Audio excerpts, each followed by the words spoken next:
Nous sommes fiers et heureux de vous présenter cette base solide sur laquelle construire notre transition énergétique locale telle que nous la souhaitons, solidaire, ambitieuse et efficace, et de vous faire partager ce qui est pour nous, qui est pour moi, le début de l'action sur nos territoires. Personne ne peut s'attaquer seul à la question de la lutte contre le réchauffement climatique. Il faut forcément le faire de manière groupée pour avoir une stratégie convergente.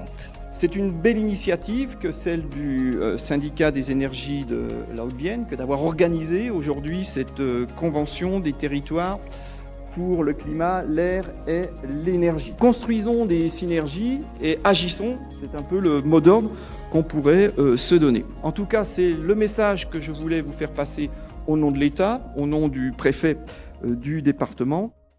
Pourquoi aujourd'hui le SEHV se retrouve dans cette démarche pour la transition énergétique au niveau local? Ce sont les intercommunalités qui pilotent justement les PCAET sur leur territoire. Tout ça, c'était mis en place effectivement avec la loi de transition énergétique en 2015, mais qui en même temps a instauré une commission ou des commissions consultatives sur les territoires des syndicats, regroupant justement les intercommunalités et les syndicats d'énergie pour justement permettre de coordonner les actions au niveau de la politique énergétique et permettre aussi justement que les syndicats puissent accompagner les EPCI dans la réalisation des plans climat.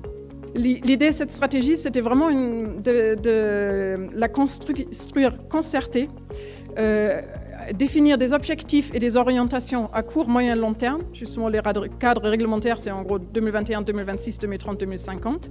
Mais justement, en adéquation avec les spécificités et niveaux d'ambition de chaque EPCI.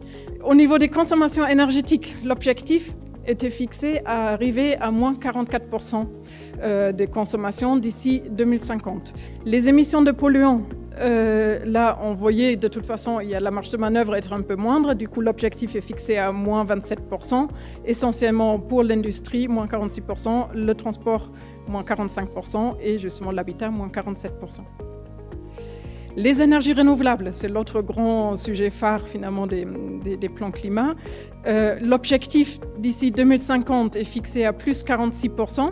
Du coup, vraiment un enjeu, une orientation de développer le stockage carbone en utilisant justement les caractéristiques naturelles et agricoles de notre territoire et en même temps de limiter l'artificialisation des sols qui conduit finalement au déstockage. Donc, la cohérence territoriale et la mutualisation justement qui s'était mise en place avec la stratégie, l'élaboration de la stratégie, elle a continué finalement dans ce travail sur les plans climat.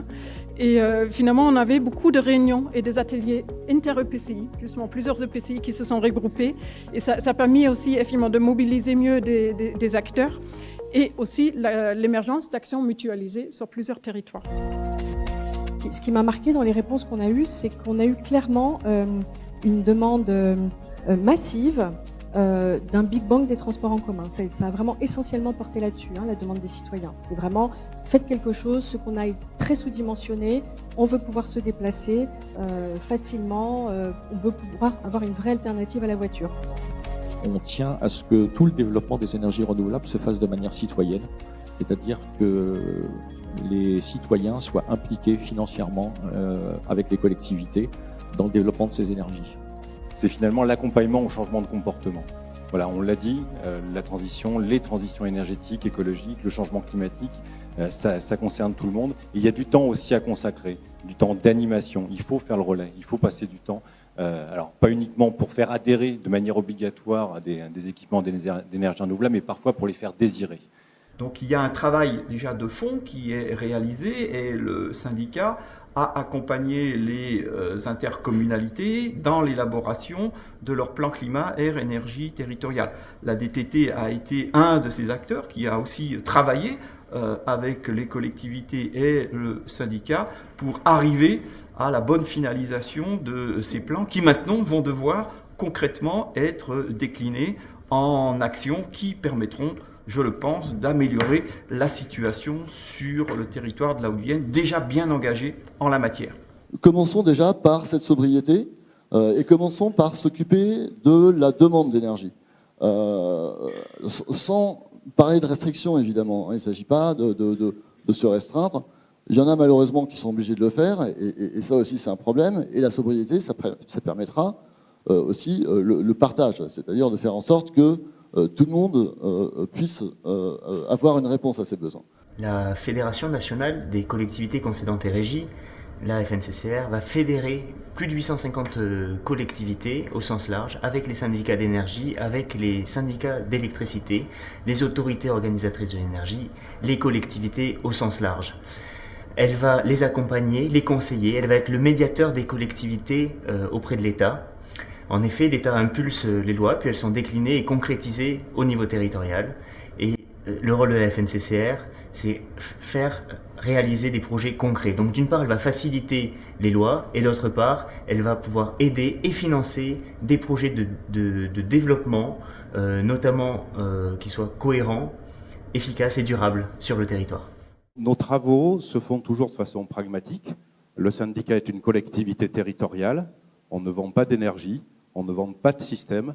On est neutre, objectif et complètement à la disposition de nos collectivités au sens large pour essayer de mettre en place des outils partagés, mutualisés et les mieux adaptés pour répondre aux besoins de chacun. L'initiative est exemplaire à plusieurs titres. Il y a une coordination, une vision d'ensemble, une opportunité de mutualisation pour une efficacité dans les résultats. Je vais vous demander d'accueillir sous vos applaudissements Jean-Louis Etienne.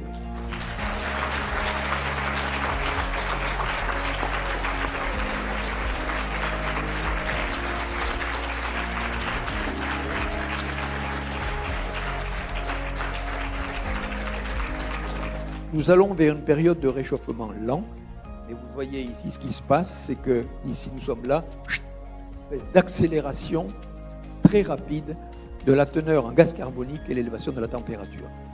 Elle est là, la signature, entre autres, il y en a d'autres, de l'activité humaine. C'est essentiellement les océans qui sont impactés. 93%, regardez ça, 93% de l'excès de chaleur est absorbé par les océans. Je pense que, et c'est ce que vous faites, chacun doit être efficace sur sa zone d'influence. Ce n'est pas une question globale, ça ne peut pas être résolu à l'échelle globale. Ça ne peut être résolu par l'addition d'actions que l'on peut faire soi-même, à son échelle. Soyez efficace sur votre zone d'influence, à la maison, en famille, au travail, dans vos engagements politiques. Et je pense que c'est la somme de ces choses-là qui pourra, par contamination, amener un résultat possible à l'échelle planétaire. Merci.